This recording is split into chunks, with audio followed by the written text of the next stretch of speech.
കഴിഞ്ഞ ദിവസമാണ് തിരുവനന്തപുരം വെമ്പായം ബാറിൽ പെട്രോൾ ഒഴിച്ച് ആക്രമണമുണ്ടായത്. ബാറിൻ്റെ ഏതാണ്ട് 80% കത്തി നശിച്ചു. ഗുരുതരമായി പൊള്ളലേറ്റ ഒരാൾ മരിച്ചു. 2 പേർ ഇപ്പോഴും ചികിത്സയിൽ തുടരുന്നുണ്ട്.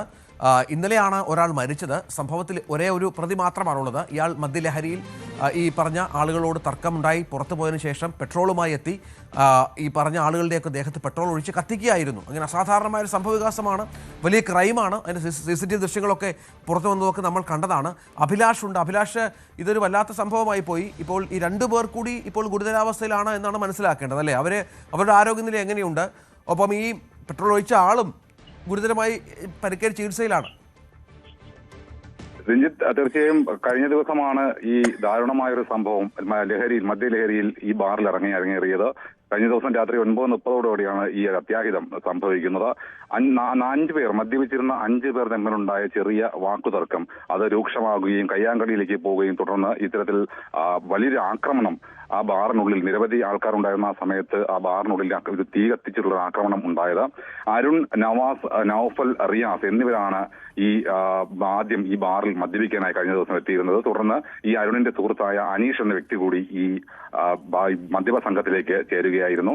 തുടർന്ന് ഏറെ നേരം ഇവർ ബാറിനുള്ളിൽ ചെലവഴിച്ചിരുന്നു. ഇതിനിടെ ഉണ്ടായ ചെറിയ വാക്കുതർക്കം നവാസ് ഈ അനീഷിനെ മർദ്ദിക്കുന്ന ഒരു സാഹചര്യത്തിലേക്ക് പോയി. തുടർന്ന് അതിൽ പ്രകോപിതനായാണ് ഈ അനീഷ് പുറത്തേക്ക് പോകുന്നതും പെട്രോൾ പമ്പിൽ നിന്ന് കന്നാസിൽ പെട്രോൾ വാങ്ങി ബാറിലേക്ക് തിരിച്ചെത്തുകയും ചെയ്യുന്നത്. തുടർന്ന് ഈ ബാറിനുള്ളിൽ കടക്കുകയും ഈ 4 സുഹൃത്തുക്കളുടെയും ദേഹത്തേക്ക് ഈ പെട്രോൾ ഒഴിക്കുകയുമായിരുന്നു. ഇതിനിടെ അമിത ലഹരിയിലായിരുന്ന അനീഷ് നിരവധി തവണ നിലത്ത് വീണു. ഇതിനിടെ ഈ പെട്രോൾ ഇയാളുടെ ദേഹത്തേക്കും പടർന്നിരുന്നു.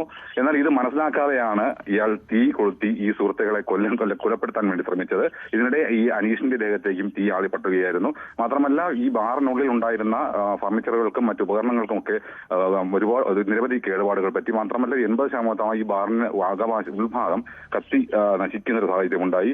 ഇതിൽ പരിക്കേറ്റ ഗുരുതരമായി അനീഷിന് തന്നെ ഏകദേശം 80% പരിക്കേറ്റിട്ടുണ്ടെന്നാണ് മെഡിക്കൽ കോളേജിൽ നിന്നും അറിയാൻ സാധിക്കുന്നത്. മാത്രമല്ല, കൂടാതെ 3 പേര് കൂടി ഇതിൽ ഗുരുതരമായി ചികിത്സയിലായിരുന്നു.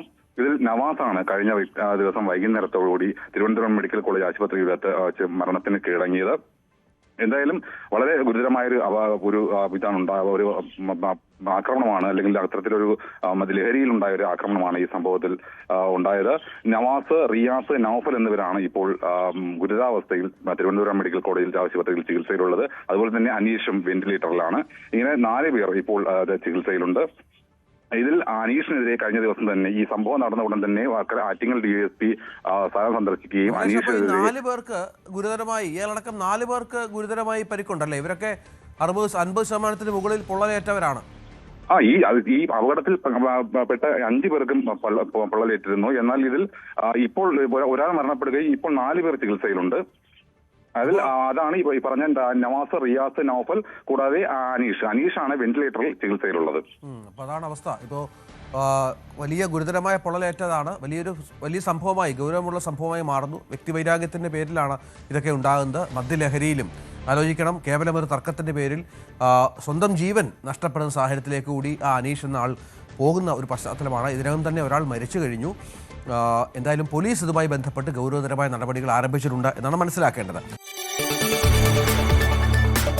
കൂടുതൽ വാർത്തകൾക്ക് News 18 Keralam YouTube channel subscribe ചെയ്യുക.